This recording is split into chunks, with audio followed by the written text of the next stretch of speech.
financial education should find itself in school and college curriculum. I mean, that's where you need to catch people early. You need to catch students, when they are learning about so many other things in life. They should also learn about how to manage money, because they get pocket money today. The pocket money, I don't know how much pocket money today children get. We used to get 30, 40 rupees when I was in my school days, but today it's humongous.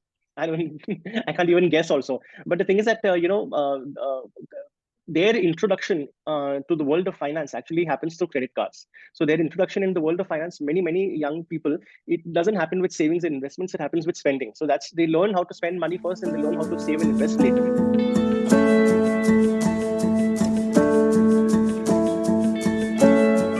So, Kayezad, thank you very much for coming on this discussion, which we are having on the eve of the second edition of my book launch, which is "If God Was Your Financial Planner." Uh, we are going to talk about a whole lot of things today. I mean, you have been in the personal finance space for well over probably a decade and a half, or even more than that. So, I mean, from your perch, I want you to trace the journey of the evolution of personal finance itself in India. You have been completely immersed in that. You have been covering that. You have seen personal finance space itself evolve, and the investors also undergoing their own evolution process. So, can you just start with that, and then we can get on to various other questions. Sure. Sorry. Suresh, thank you very much again, for inviting me over here. It's been, as always, it's lovely talking to you. And, you're one of the few financial planners, earliest financial planners from your community that I had started interacting with, in the course of my work. So we go a long way back. And Suresh, just to answer your question, I joined the personal finance space in the year of 2000 as a reporter in Outlook Money magazine, which was at that time known as Intelligent Investor magazine. It was India's first personal finance magazine dedicated just to personal finance journalism.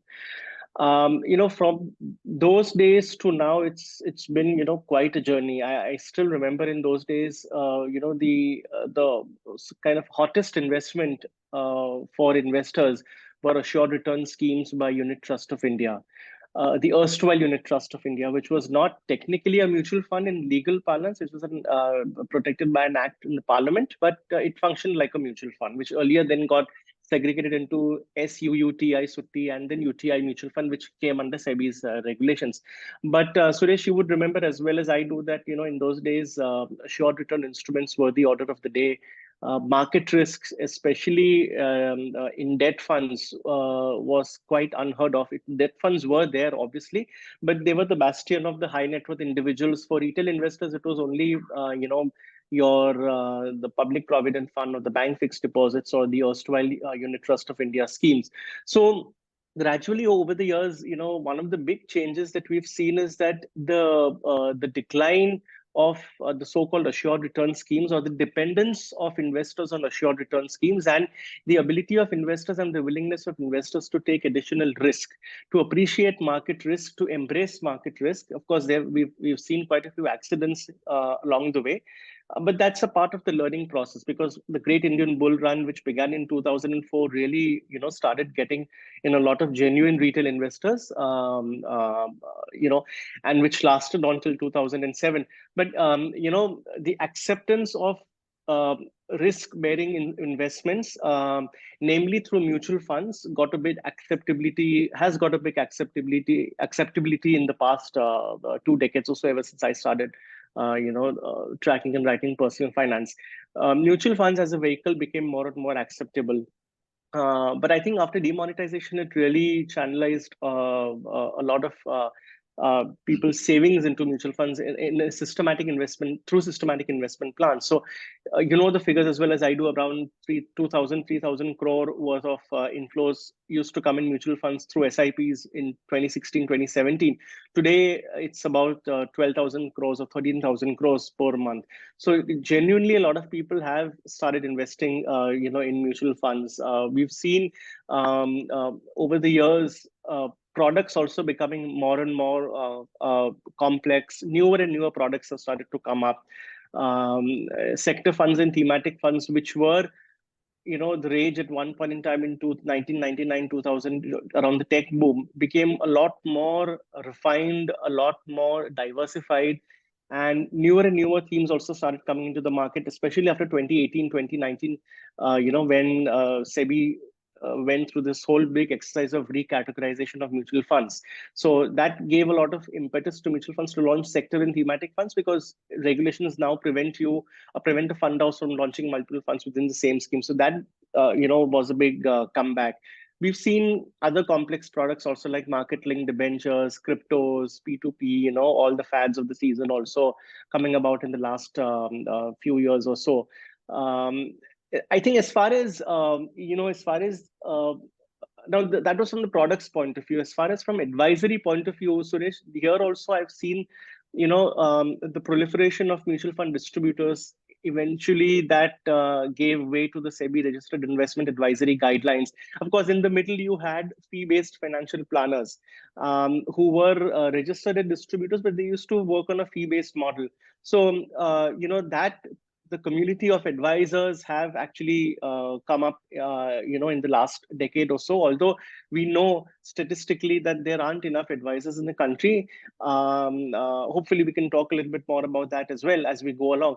But yes, we definitely need more advisors. But we've made a start. The community is out there, but the community also needs to grow. A couple of more things, Suresh, I would like to add. Speaking of advisors, I've seen in the last few years or so, people, at least the working middle class, the educated working middle class in larger cities, being slowly but steadily getting more and more, being more and more open towards getting a financial advice, getting and even willing to pay for financial advice. I'm not seeing this as a big phenomenon, but I'm seeing this as a change. I mean, every year I feel like, as far as I'm concerned, my own personal experience about, I get allowed around 15 or so. You might think that it's a very, very small number, but this number used to be absolutely zero till about a few years ago. But today, I do get people in my office, my colleagues, and mind you, in journalism, there's a joke that we are one of the least paymasters among all professions. So even in my fraternity, also, I feel people are slowly willing to acknowledge the value of a true financial advisor, because they don't want, partly because I think their salaries are so modest, and they have so many responsibilities. They want to set things right at the beginning itself, rather than making some stupid money mistakes by the time they turn 35 or 40, and you might say that they are too late to then correct it. So the ac- acceptability of financial advisors, the openness to pay for financial advice, I know we are not there yet, but we have made a start. And that is a striking feature for me, a change for me. It's a very slow change. Again, you might laugh when we say that, because you know what the official statistics are, the number of advisors, and you know as well as I do that how difficult it is for people to pay for financial advice. But we are seeing some hope out there. Last but not the least, I would say the proliferation of social media. And Suresh, today our competitor is not the next door newspaper or the next door website. Our competitor today is Twitter, Instagram, or what have you, all social media platforms, because there is so much of advice over there, so much of information over there. It's an information overload, it's an advisory overload over there. Half of it is quite rubbish, half of it is genuine. We are always at wondering how to sort of explain to our reader as to, you should do this and do no, don't listen to that, listen to this and all that. But the fact of the matter is that everybody is on Twitter, everybody is on Instagram, everybody is on Facebook, everybody has an opinion. So the proliferation of social media is a big, and there's a lot of, it's not just social media, Suresh. It's, you see a lot of personal finance also over there. You see a lot of personal finance advisory also over there. Social media has given rise to social media influencers. So that again is a community that's coming up and kind of doing what actually genuine financial advisors do or ought to be doing. So that is a big change that I've seen in the past 20, 23 years. Good. I mean, you have covered a lot of ground, Kaisar. You have talked about the proliferation of products. You have talked about advisors. You have talked about social media. You have talked about the regulatory changes and things like that. So let us start. Start with the product. I'll be touching each one of these probably in turn. I mean, going forward. So as far as the products are concerned, see, we now have NPS. We have, of course, mutual fund was there in its infancy when you started your journalism career. Then we had a proliferation of products, no, lot of innovations in insurance. Along the way came cryptos. Now we have REATs. We are having peer-to-peer lending products, and so on and so forth. So there is an explosion of choice as far as products are concerned. In fact, intermediaries are thinking of product, manufacturers are thinking of products. Investors also get led into believing that products are very, very important and start thinking in terms of product to the exclusion of everything else. And in that the whole process, we advisors feel that they are missing the big picture, where the product is just a brick in the wall when we look at the financial edifice. So, what do you have to say as a person, as a journalist? What have you seen? What do you have to say on this trend which we are seeing? So, see, there will be products and there will be advisory. Okay, I personally feel that yes, there is a lot of discussion around products. That you're right about that, but see, it is the manufacturer's job to sort of manufacture a product. I mean, I understand where they are coming from. I understand their business model.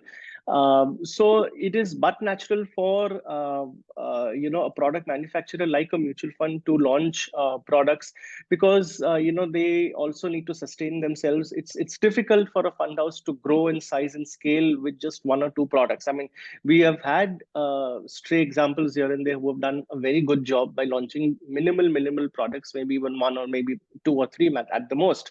But it is a very tough road, and it is understandable if there are some mutual funds which want to go down that path, but there are some other mutual funds which want to go down the product path. I think where the advisory comes is when the financial advisors or the distributors, and I'm using these terms interchangeably, so pardon me if I do so, but it's the distributors and the financial advisors or the registered investment advisors job to sort of impart financial advice. It's their job to sort of separate the wheat from the chaff, as they say, as far as the investor is concerned. And I would basically personally encourage investors to seek advice from financial planners, investment advisors, distributors on which products to go for, which products to not go for, and most importantly, product suitability. Okay, because it's very difficult for a product manufacturer to start giving financial advice, because they cater to, let's say, 3 crore or 4 crore investors. It's difficult to then narrow down your advice, which is applicable to so many investors, which we know it's not the case and it cannot happen. Also, I hesitate to remind you, Suresh, that insurance companies, for example, they have spoken about solutions, right? I mean, all their glitzy ads talking about people in want to do their retirement, graduation dreams, people wearing young students wearing a graduation jacket, and they're selling their dreams of future and all that. But look at the products that come bundled with that advisory that nobody talks about, and unfortunately, that's where people stumble, because what they see is not what they get. If a product manufacturer, on the other hand, like a mutual fund, wants to talk about just product and that is what their specialty is, I'm fine with that. It is the advisor's job and the advisor's role to talk specifically about advice, and that's where and that's the value add that you all give to investors. And I would urge investors to um, take that into account and then invest, rather than just looking at products and thinking, no, I'll buy this, I'll buy that, I'll buy this, I'll buy that. Yeah, yeah. Good. I mean, what you are saying is absolutely right. I'm going to ask a related question. So, a lot of times, what happens is everybody's again talking about, apart from products, people are talking about returns, and people are also talking about which product is doing well at a particular point in time, and they want to be in that particular product because they feel that if they are in that product, they will do well in the future. So they equate, I mean, their wealth creation journey as an act of jumping from one product to another product as the cycles turn. So have you seen that? What do you have to say about this? I've seen that many times, Suresh. I've seen various versions of how people kind of mess up their chase to get higher and higher returns. One is that over the years, people chase past returns. That is one thing that I've seen, and we know that past returns do not guarantee future performance. But that line at the end of a mutual fund advertisement or a commercial has just become like a staple line. I wouldn't say a joke, but it's become like a staple line which people just take it for granted and don't pay heed to it, whereas they should. I've also seen people taking, and this is a really irritating habit. I mean, I've seen people taking advice from multiple people. Okay, they will have an advisor, they will have a distributor, they will have a friend, they will have a colleague. I don't know how much of advice can you take on a single portfolio, because everybody, if you ask everybody, everybody will give you different opinions. Yeah. But you shouldn't be, and everybody will have their own justification to doing so, and depending on where you're coming from, it's easy for you to get swayed by, let's say, a person one who is given his or her advice today, and then the next day you go and speak to the second person. They've given, he or she would have given a very compelling this thing advice, which may run contrary to what the first person would have said the other day. And this creates a lot of confusion, as a result of which I've seen people, so the one thing is that you end up making a mess of your portfolio. The second problem over here is that you end up swelling, having a very swell portfolio, like a very a huge, large number of schemes. The individual allocation may be very small. Your overall portfolio size may be very small, but I've seen portfolios with, let's say, 40 schemes, 50 schemes, even 80 mutual fund schemes Yeah, also. yeah. And all of these have come over the years because different people have given them different advice at different points in time, and then it's very hard for them to let go. They say that, okay, this fund is good, should I sell this one? It's very difficult to sort of cut down from. How do you cut down from 80 schemes to 10 schemes which you're supposed to have? Then everything is very dear to you, everything suddenly becomes very dear to you. So investors should avoid making this mistake. It's very tough to sort of convince investors that all you need in your portfolio is about 7 to 12 mutual fund schemes, and that is all. I have seen some wealth managers giving only 6 or 7 schemes maximum to investors, and still the portfolios do well. So it's not that the portfolios would not do well. All you need to have is, I mean, all investors need to have is, they need to have patience. They need to sit through cycles. They shouldn't just be taken away by all the noise that comes about. And give yourself around 5 years time for your portfolios to grow, and align them with your goals, and you're good to go. Yeah, correct. Absolutely right. So you had talked about advice before. So I want to touch upon that particular aspect. See, India is becoming rapidly wealthier. Over a period of time, we ourselves as advisors, we have seen that happen with many of our clients. In fact, the at one point in time, maybe in 2005 and 2006, people are talking about SIPs of say maybe 5,000 or 7,000. Today, I mean, a lot of investors whom we are dealing with are talking about SIPs of 70,000, 1 lakh, 1,50,000, and things like that. So, and the portfolio sizes are also substantial today.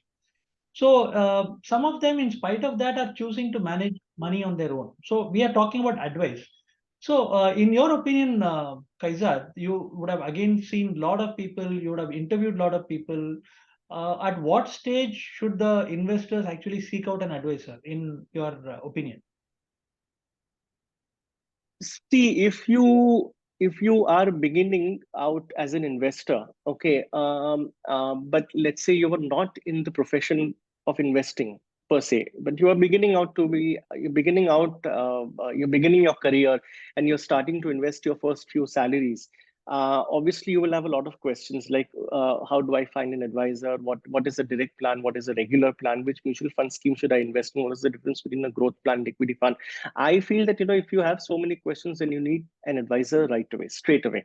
Now you may end up going to a fee-based advisor, or you may end up going to a distributor who works on a commission model. That I'm not going to get into it, but get some basic advice, get some advice, get a guiding hand, because that's the time that you are starting your career. You don't want to, of course, it's also the time when you can afford to make mistakes because you're still young and your financial goals are still a little ahead. And you only learn cycling when you fall down and when you hurt yourself. That's the best way to learn how to ride a cycle. So I think the same works in investments also. But if you can afford an advisor, and if you can afford to have a distributor, a good guiding hand, get one at that time itself. But it is okay to sort of dabble on your own if you really really understand what you're getting into.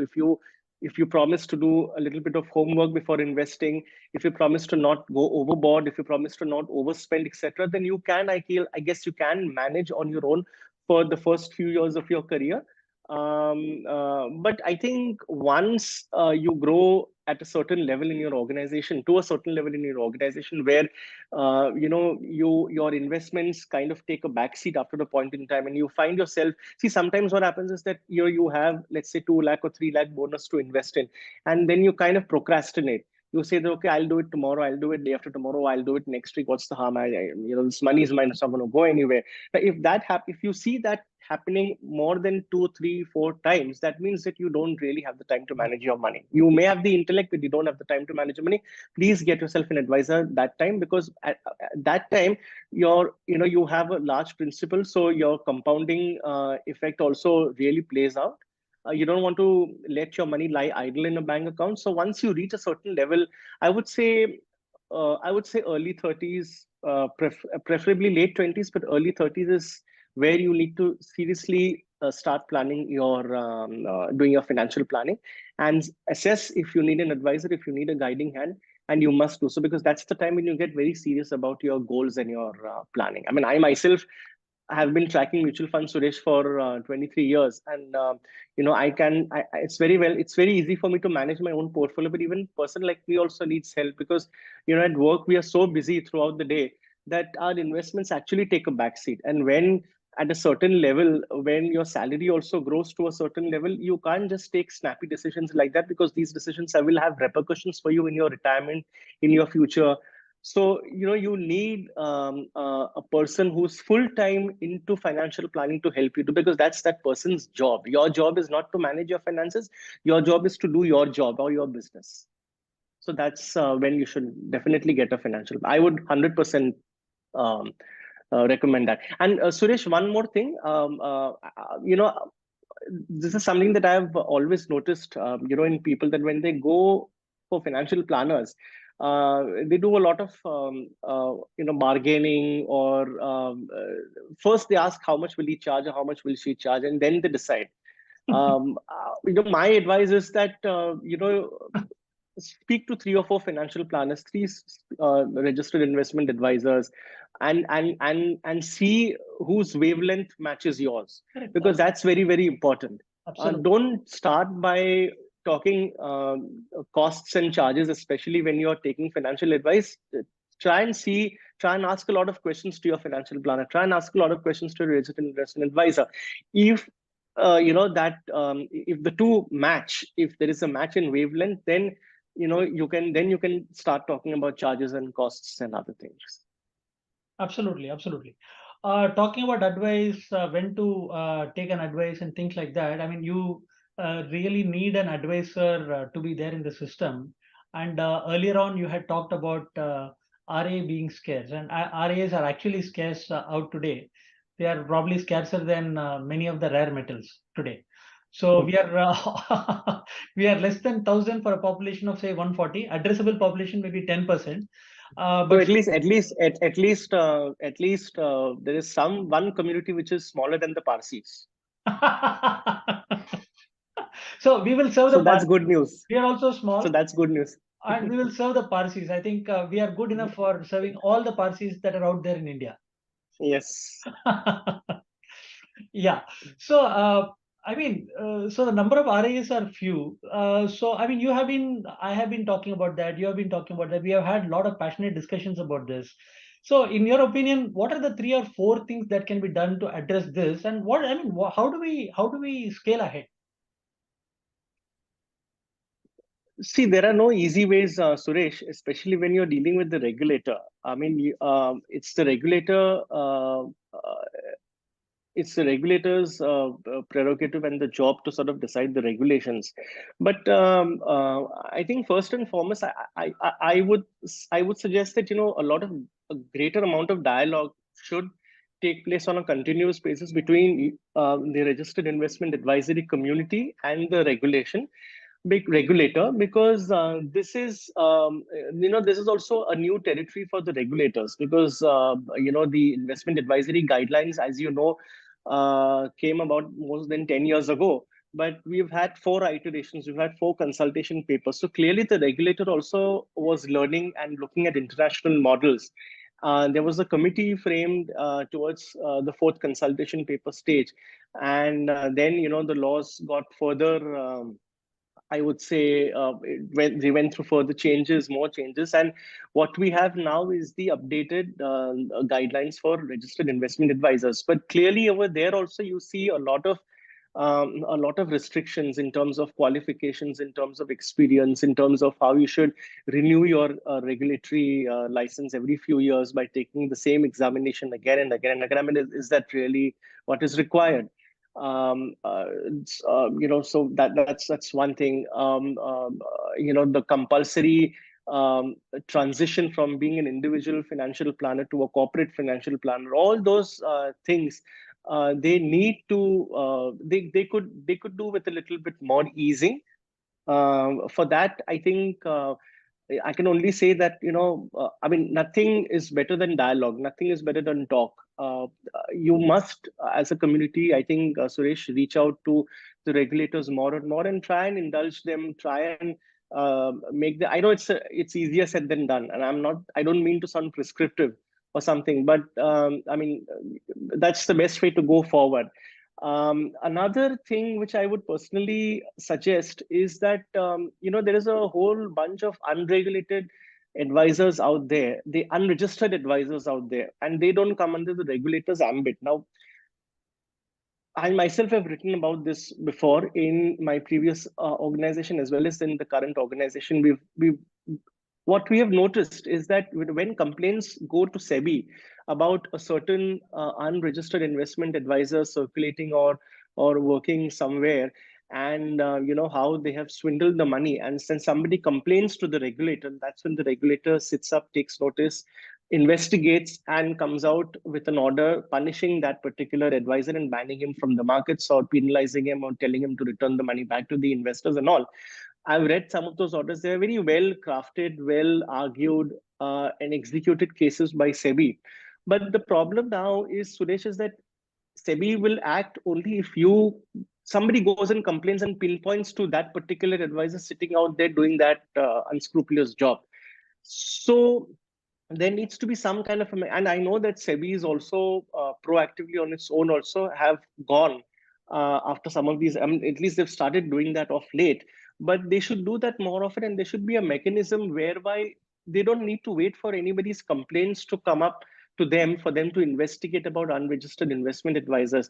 There should be an institutional mechanism somewhere at the regulators end to try and, on a continuous basis, to try and fish out these unregistered investment advisors and make an example out of them, so that we know that this is a registered investment advisor, this is an unregistered investment advisor, who to go for and who not to go for. Agreed. Yeah, there is no one solution. I entirely agree. Yeah. I mean, the only solution is probably ongoing dialogue, and at some point we Yeah. are hoping that I mean, we are able to press the right notes and it is noticed by the regulator. Yeah, but I think the requirements made on you all to for para planners, etc., can be relaxed a little bit. At least for main planners like you, experience and all is important.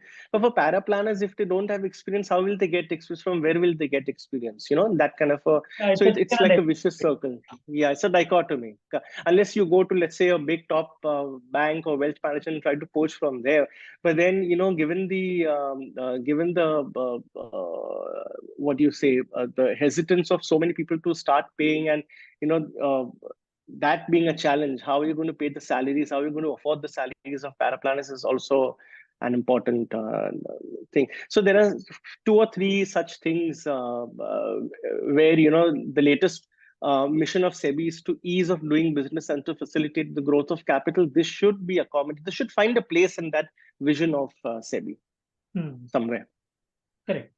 And finally, say financial education literacy. I mean, over the years, I have seen tremendous work being done by people like you in the media. Now, off late, lot of work is also being done on the social media. I mean, from our side also, we have as advisors, we have also on the ground, we have gone to the investors and we have done our bit.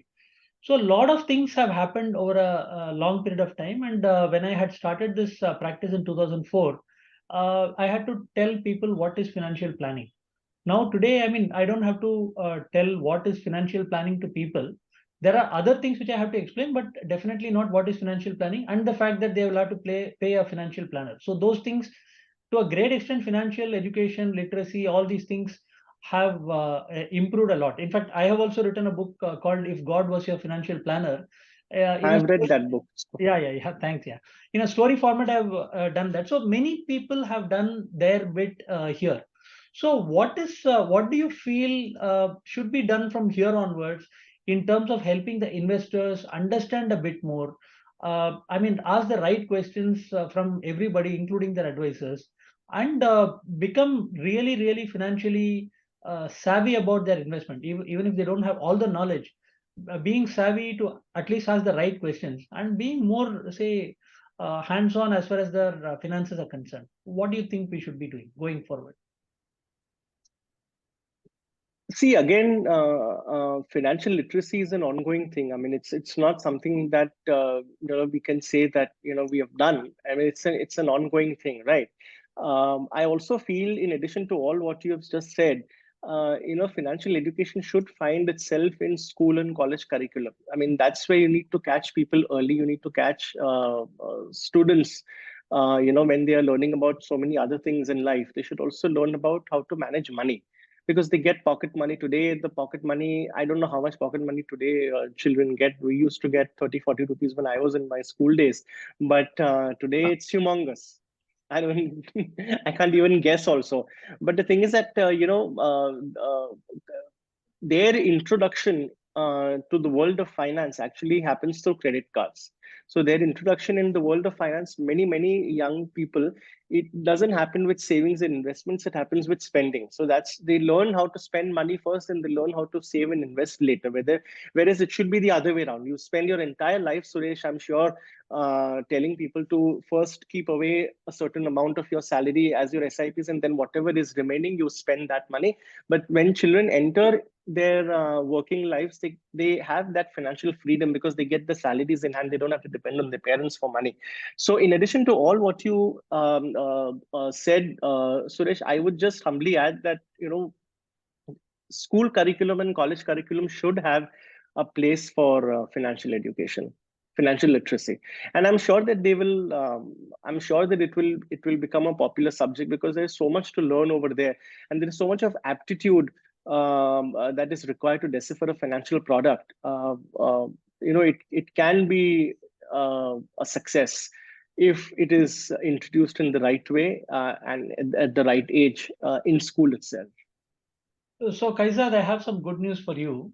I hear that in Maharashtra, in 9th and 10th, they have already introduced financial planning as a subject. So, the basics of financial planning, the basics of personal, Basics, okay. I believe, has already been introduced. And As a compulsory subject, or as one of the as an subjects, option I also? don't know whether Okay. they are actually marked for that or things like that, but it is definitely, It needs to be okay. they have a book and they are taught in the classroom. So that is a very, very positive thing today.